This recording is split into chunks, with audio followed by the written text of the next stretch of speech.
There's been big transformations from 2022 to now for PSG. They hired Luís Campos in summer of 2022. They immediately signed Vitinha, Nuno Mendes and Fabian Ruiz. 1 year later, PSG say goodbye to Messi and Neymar and hired Luis Enrique. They also signed Ousmane Dembélé and youngster Bradley Barcola. Last summer, Kylian Mbappé left PSG for Real Madrid, but they responded with a strong transfer window signing William Pacho, Desiree Doué and João Neves. And then in January, they added a major piece signing Kvara from Napoli. Looking at PSG's season resume, they're unbeaten in Ligue, are currently sitting first. Champions League obviously up against Aston Villa in the quarter-final, and they're in the final of the Coupe de France. Nico, let's talk about this PSG team because they rebuilt this team without these superstars like Messi and Neymar. And now 2 years later, they've just beat Liverpool in the Champions League. And we weren't really expecting this from this PSG side now. Perhaps we were, because the rebuild has been happening slowly over the last 2 years. This team saw the writing in the wall with Kylian Mbappé. They knew that he was leaving. How many times did he tease it? How much drama was there around Kylian Mbappe's departure? So much so that the PSG president, El Khelaifi, was putting pressure on Luis Enrique to not play him. Luis Enrique did what he could last year, but also understood that this club is going to have life after probably one of their biggest players they've ever had play for them. And the pieces have fallen right in place. I mean, you look at this team from 2023, previous to Luis Enrique, and after them crashing out in the Champions League, the fans were desperate for a change, for a team that they identified with. Enough of the superstars. Let's bring in a collective team. These three, Messi, Mbappe, Ney, they didn't defend at all. It was literally 7 people. And throw Di Maria into the mix when he was available. And you're talking about a team that is torn asunder by guys who wouldn't want to track back and guys who had to make up for that. Then you look at this team from this season. Only a couple of holdovers in Mendes, Marquinhos, Hakimi, Donnarumma, Vitinha. But the way that Fabian Ruiz has been playing, João Neves has been playing, it's a midfield that fights, that is able to keep the ball. And I don't need to mention the guys up top, Tone, because they are so good offensively. Yeah, obviously the 3 big names you talked about, right? That I think this was one of the more dysfunctional, if you will, PSG sides we've seen for a long time, right? This project, remember, has been going on for about 15 years now. But the project looks a little bit different now. I thought, obviously Neymar, Messi, we know the names. I thought, though, when Verratti left that team, because he was the engine of that team. I thought Vitinha would fall off. Vitinha has gotten better since Verratti, and of course he's growing as a player. But again, this project started to become, Hannah, they wanted to become more French. They wanted to become more Parisian-based. They've done that with some young players, and we'll call them, I'll say it in air quotes, they're a better team right now. It's a group that plays together. Of course, a big January move in Kvaratskhelia coming into the club, coming from Napoli. That's massive. He fits what Luis Enrique wants to do, Jen. This is a team that puts the ball on the deck. They're not afraid to play. They have a way of playing. I'm going to say, Jen, it's starting to look, and I don't want to compare teams, but very Barcelona-esque like in the way, and we kind of figured that would happen. Yeah, I mean, that's probably the biggest compliment a team can get, right? But I think, Nico, you're spot on. When you're looking at that forward 3, Messi, Mbappe and Neymar, very individual players, right? Who, like the opposite of what you're saying to this current team, a team player, teams that work for each other. If you're playing in the back line, you've got your forwards that don't want to work back, it just creates this toxic culture. And I think they maybe lost a bit of identity and have kind of shifted that over this past couple of seasons with investing in youth and kind of that resurgence, which we keep talking about. But identity and culture, and I think Vitinha has been at the core of that, right? The work rate. And we saw duels, the amount of balls that they win in the midfield, duels that they win almost 100% in the midfield, and games are won and lost in the midfield. I'm a big believer of that. And if you've not got a forward line working back, moving across to this next team, you can see it there. Jules in the middle third. That's almost 100%, and you can see the difference in the past couple of seasons coming into it this year. And I think the key players that they've brought in to do that work hard. They work hard. Yeah. They work for the team. I mean, look at the interceptions. They're at 3 per game over 40 or something in the midfield. And then this is from a couple seasons ago, but then we fast forward it to this season and you'll see PSG move over into the next portion of the field. This is obviously in Champions League, if we can get that graphic. There we go. Look at how much they've improved in this season's Champions League. Yeah, they are a team that fights. It's a team that's cohesive. They understand who they are.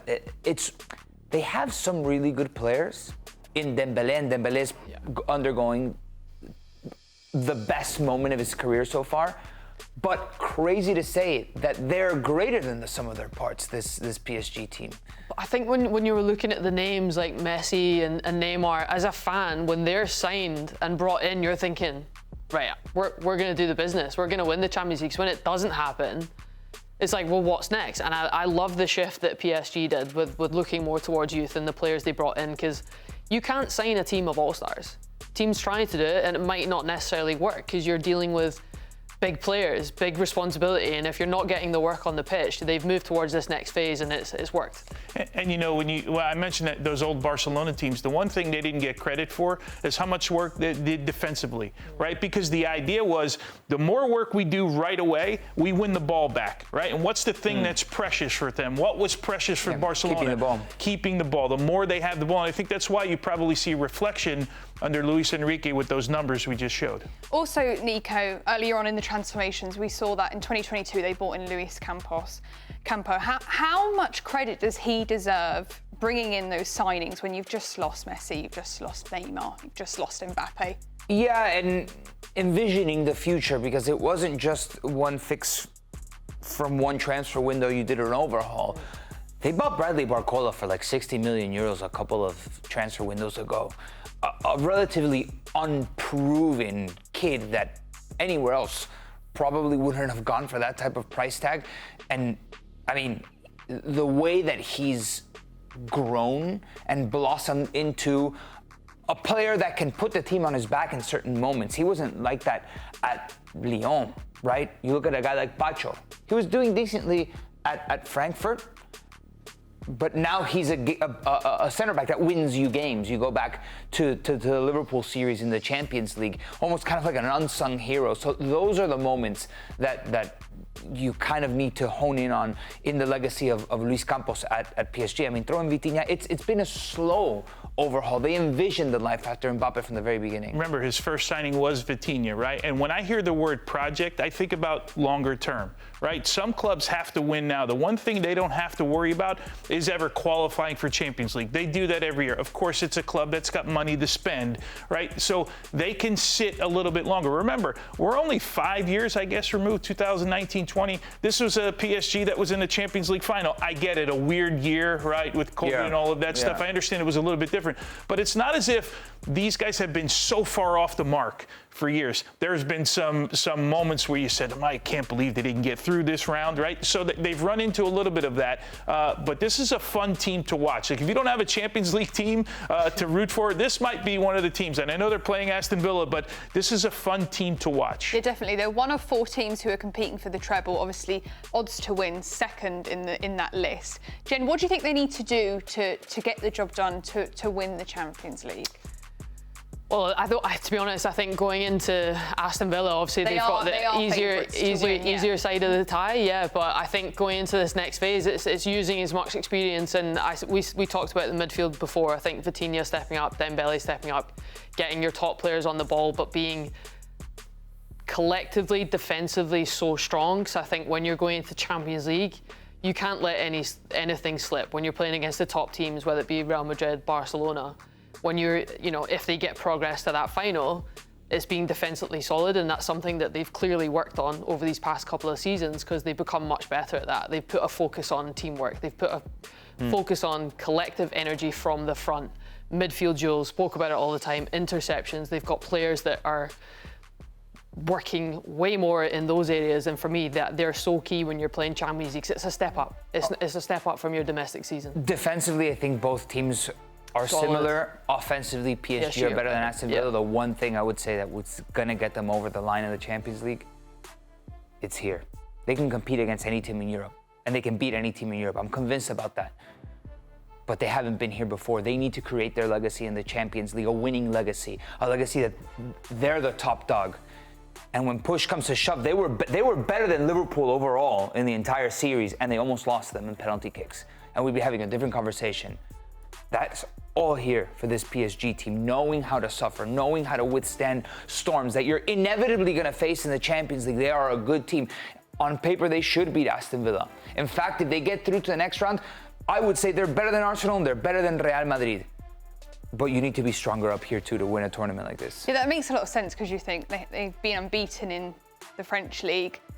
They've not had it easy. I know they had a really hard game against Liverpool, but it's how they then take those challenges in their stride, and that eventually will allow them to win. Hannah, the narrative's been for years that the French Ligue 1 is too easy for them. Yeah. They don't get challenged enough every week. I think with a young team, that narrative changes a little bit because there's more struggles than you think, right? But it's a team that scores goals. Again, they're very, very dynamic. Luis Enrique's done a great job, and it should be a fun time. I don't think this is a rollover for PSG against Villa, but as you mentioned, they are the favorites.